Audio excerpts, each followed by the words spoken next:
Hey guys, this is Brendon from Top Rack Bank. Today I'm going to be talking about something near and dear to my heart. Some build actually that took me a while because it's definitely not easy to build. It's not something you can just buy off the shelf. But this is my recreation of an M27 Infantry Automatic Rifle, semi-automatic version.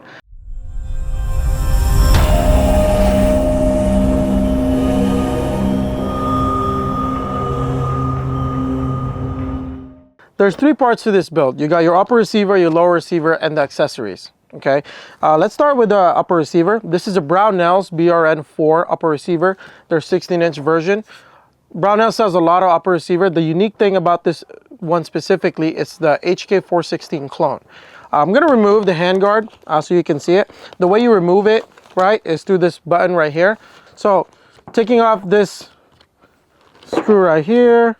Once you take off the screw, it comes out, but it is captured screw though. On the top of this one, this rail has an indexing point right here, okay?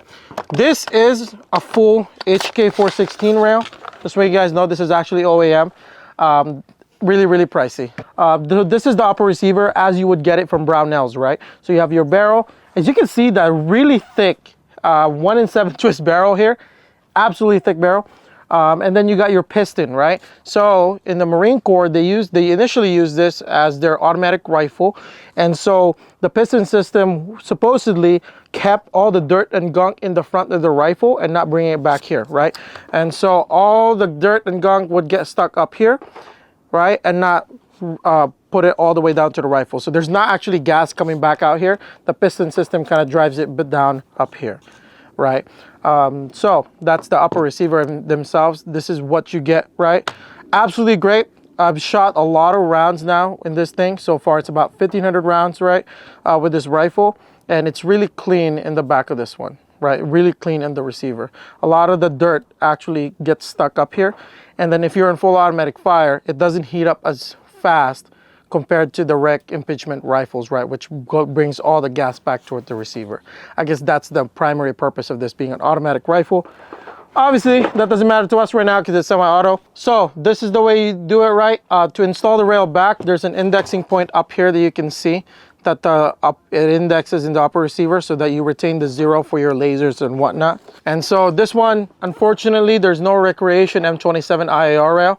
So you do have to buy from the HK Parts website the M27 IAR rail, and they are not price friendly, but they are clone correct, right? So you put this up here the same way you would be putting it in, and you can see the indexing tab doesn't allow it to move. It comes back towards it's supposed to be at. And from there, you can tie it up hand tight. Beauty about this screw as well is you could technically use, right, your bolt carrier group, but I don't do that. So just tie this up. Yeah. Right. So once that's tightened up, then your M27 is back up. Okay. So that's the upper receiver from Brownells. The lower receiver, on the other hand, you can get an HK M27 IAR lower, but it's part of an MR 556 lower, right? That's from HK. And believe it or not, that is extremely expensive. The lower itself is from Bad Attitude Department. They're out of Albany.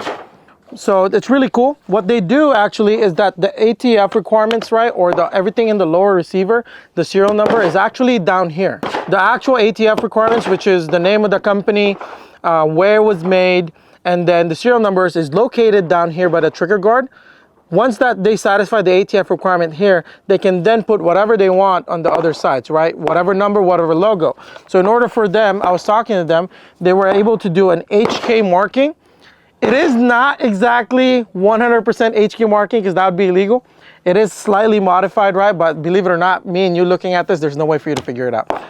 It's modified M27 556, and then you got your HK white, red, right, for the fire. It's obviously not full auto, but I wish it was. And then you got the markings up here, right, which is super great.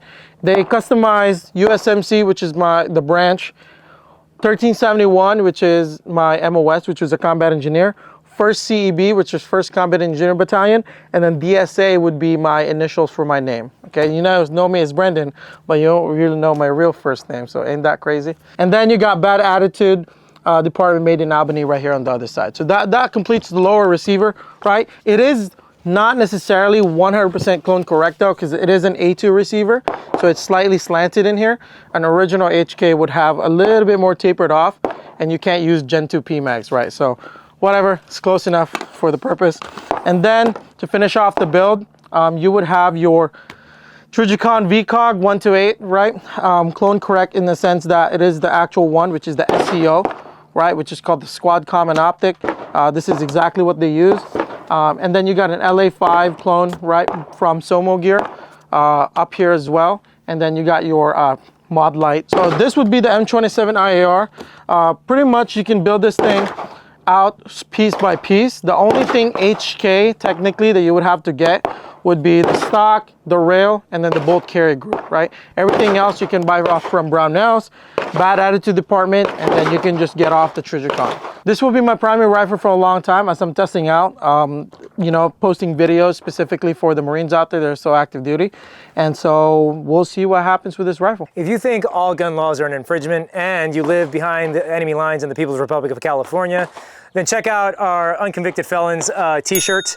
We came out with this t-shirt design for you where most of us are fed up with the situation here in California. So check it out. Check out our website. Awesome t-shirt coming at you. And our new line of 2 arms where it stands for 2A Rights Matter. So check out our new t-shirt and help us feed our dog.